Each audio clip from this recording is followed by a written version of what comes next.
Alright, so this is our second lesson in our curve sketching chapter. We're going to look at critical points and local maxima and minima. Local meaning not the endpoints, but we're not going to be looking at a function on an interval now. We're going to be looking at ones that sort of just go on forever. So local ones meaning like something like this minimum here, or this maxima here. But that's not the only options we can have. So we're going to look at those today as well.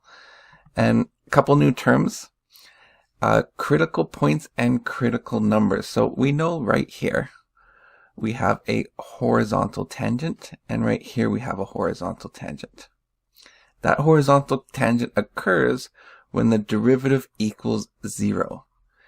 And it will occur at some value for x. Let's call that value c. That c is called a critical number. And you can have multiple critical numbers, right? You could have like a cubic that does this, right? And you can have therefore two critical numbers. The actual point where it occurs, which would be c and f at c, is called a critical point. Now we've set a derivative equal to 0 to look for possible horizontal tangents, but we're also today going to look for any areas where the derivative might be undefined. Those could also be critical points. And we're going to show you, I'm going to show you how to find any sort of local minima or maxima. So let's look at an example. So here we have a function, which is x to the 4 minus 8x to the 3 plus 18x squared. So we'll do what we did before. We'll take the derivative, right? So here we take the derivative, dy by dx, and we can factor it. As we look for critical numbers, we set it equal to 0. And in this case, we get two solutions. We've done this before. So our two solutions are 0 and 3. So what we want to do then, which is what we did in yesterday's lesson, is we set up a little chart as we're going to analyze when that derivative is less than 0 and when that derivative is greater than 0, meaning when is the function decreasing and when is it increasing. So we want to know when x is less than 0, when it's between 0 and 3, and when it's greater than 0. Alright, and you just choose a random number. So less than 0, say -1. Right, 4x here will give us a negative number. This is a squared, so we're always going to get a positive number. So a negative times a positive is going to give us a negative. Right, so that means the derivative function is less than 0, and therefore our function is decreasing. So the shape of the curve looks like this. Alright, and we do the same thing. Pick a number between 0 and 3. 1's an easy number. And you'll see we'll get a positive and a positive, which means our derivative function is positive. Therefore, it is increasing. The function is increasing. Now, this is something we haven't encountered yet before. When it's greater than 3, it's also increasing. So, what does that mean? Like, what does it look like? It means that the point here, the point 3, is actually not a minimum or maximum. So what is it then? Well, it would look something like this. So let me just move the screen over here.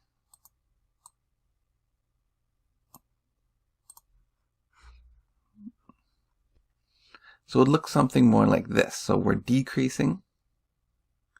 And then right here, we have a minima, because we go from decreasing to increasing, like this. Now here we do have a horizontal tangent, because it was a solution. But we go from increasing to increasing again. So we sort of go off to a horizontal tangent, and then we increase again. So it looks like that. So that's the point, x equals 3. This is x equals 0. This is a minimum. And this is neither a minimum nor a maximum. So it's something we have to test for. And I'm going to give you some other situations that we haven't encountered yet before. So let's try to do some examples then.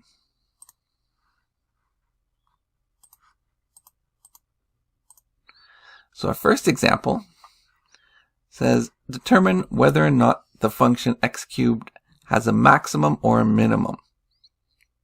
Okay, well, x cubed is an easy one. We all know what that one looks like, a cubic function. And so we know there is no maximum or minimum.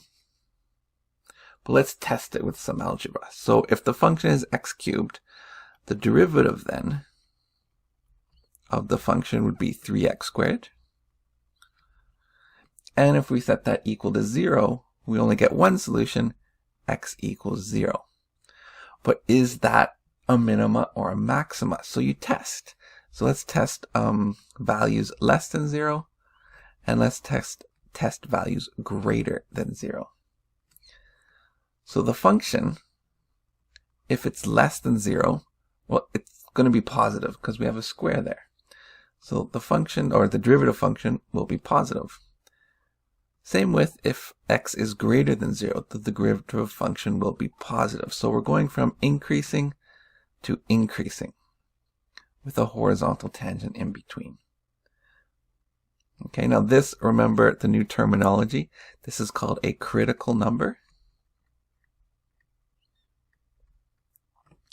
And this point, 0, 0, is called a critical point.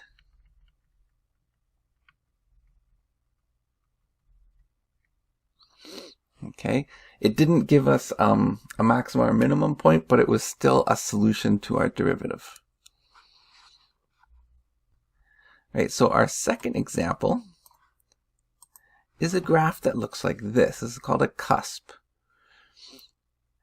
Right, so let's look at what this means. So if we have our function, I'm going to write this over here, f at x equals x plus 2 to the power of 2/3. And we take the derivative of that function because we want to find any critical points. So we take the derivative and we're going to set it equal to 0. So the derivative then would be 2/3 x plus 2 to the power of negative 1/3, or we can clean that up a bit and write 2 all divided by 3 times the cubic root of x plus 2. And if we set that equal to 0, you know there's not going to be any solution where it equals 0 because the numerator is just 2. However, if you look at the denominator, right, you'll notice that f prime of x is going to be undefined at a certain point. And it's going to be undefined when x equals negative 2. When x equals negative 2, we get 0 on the denominator. So in that case, it's undefined. And a point that is undefined tells you the location of a vertical tangent. We don't usually call them vertical tangent, but you can see in this cusp, if you take the limit, I'm going to take the limit of our derivative function. So our tangents, right? This one is a negative tangent, but it's becoming more and more and more vertical the closer you get to 2. Coming from the right, same thing. We have a positive tangent, but it's becoming more and more vertical the closer you get to 2. So you can think of it as like the limit of the derivative function approaches a vertical tangent. Okay? So that, in that case, gives us a cusp. So if you have any critical point where the derivative function is undefined, you're going to get a vertical tangent or cusp. Okay, and you can also test the derivative function for values less than negative 2. Okay, so looking at the derivative function for x less than negative 2. Okay, so pick any number less than negative 2, substitute it in here, and you'll get the derivative function as being less than 0. So that's decreasing. And if you do a test for the derivative function for x greater than -2, like 0. 0 is a good number to test. You put 0 in there, cubic root of 2, well, that's going to give you a positive value. So f prime at x will be increasing. So we get greater than 0. So we get an increasing function there, which is what's happening right here. So decreasing to a cusp where it's undefined, and then increasing. Now, an interesting point to note is even though the derivative function is undefined at that point, the function is not. So if you were to plug in f at 2 into the function, -2, right? You get 0, right? -2 plus 2 is 0. To the power of anything is just 0. That's not undefined. So it is an actual point. So we do have a critical point here. That's not undefined. It's just a derivative function that's undefined at that point. So our last question then is more practice. We are going to take this function, this cubic, and find the derivative function. Now you always go down in an order. So if this is a cubic, our derivative function is going to be a quadratic. And you look for those critical points. So we have one here, and we have one here. So this is where the derivative function is going to be 0. So if we go down to derivative function, it should be 0 at x equals 0. And it should be 0 at x equals 1. Then what you can also do is you can sort of just look at a point right in between those 2 points. And you can see we have a positive tangent here.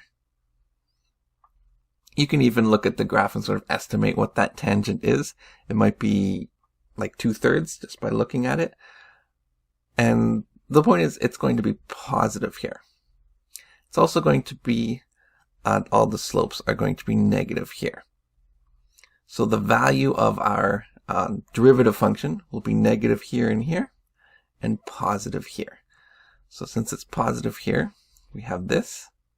And if your slope here right in between 0 and 1 is about 2/3, then your value here will be 2/3, right? Because remember, your derivative function is the slope of the function. So if right at x equals 1/2 here, the slope is 2/3, then right at x equals 1/2 here, the value of your derivative function will be 2/3.